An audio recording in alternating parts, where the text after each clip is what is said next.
Ben ritrovati dalla redazione, è arrivata all'improvviso, non prevista, non preannunciata, non segnalata dalla protezione civile, da allerte gialle, arancioni e di altro colore. La grandine è tornata a colpire un'area vasta che si estende da Capriva del Friuli a San Lorenzo di Sontino, passando per Mossa e Lucinicco. Intorno alle 16, quando le previsioni davano sole e afa, il cielo si è imbronciato all'improvviso e sono iniziate copiose precipitazioni insieme a raffico di vento forte.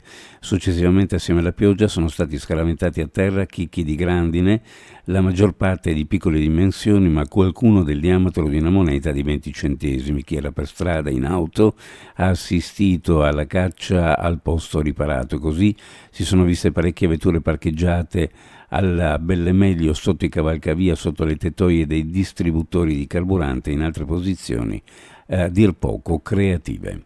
Intervento dei carabinieri in piazza Goldoni ieri sera. Una 39enne sostiene di essere stata picchiata e derubata dalla borsetta mentre stava uscendo dalla sala bingo situata dalla piazza. Si tratterebbe dunque di una rapina.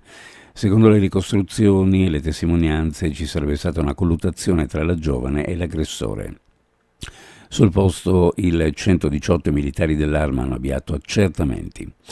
Cosa desiderano i triestini per il lungomare di Barcola? Risponde l'intelligenza artificiale: più parcheggi, una mobilità migliore, maggior verde pubblico e ampliamento delle spiagge. Il Comune ha fatto ricorso ad un software di ultima generazione per scandagliare le oltre 800 risposte che i cittadini avevano fornito al questionario fra dicembre e gennaio sul futuro del litorale. Dopo aver presentato a febbraio le prime elaborazioni relative ai quesiti a risposta multipla, ora si conosce l'esito delle domande aperte, in cui era possibile scrivere senza vincoli qualunque idea o suggerimento per migliorare l'area.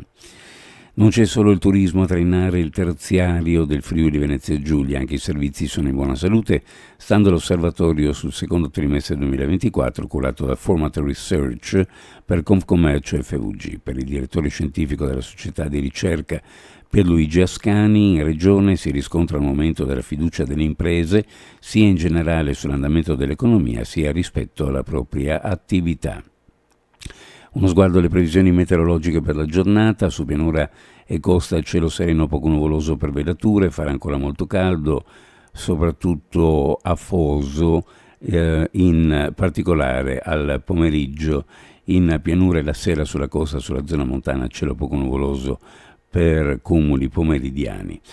Le temperature minime in pianura fra 20 e 23, le massime fra 34 e 37 gradi, sulla costa minime fra 25 e 28, le massime fra 32 e 34 gradi centigradi. Previsioni a cura di ARPA e FVG Meteo. Ed è tutto per il momento con l'informazione, grazie per averci seguito, a più tardi.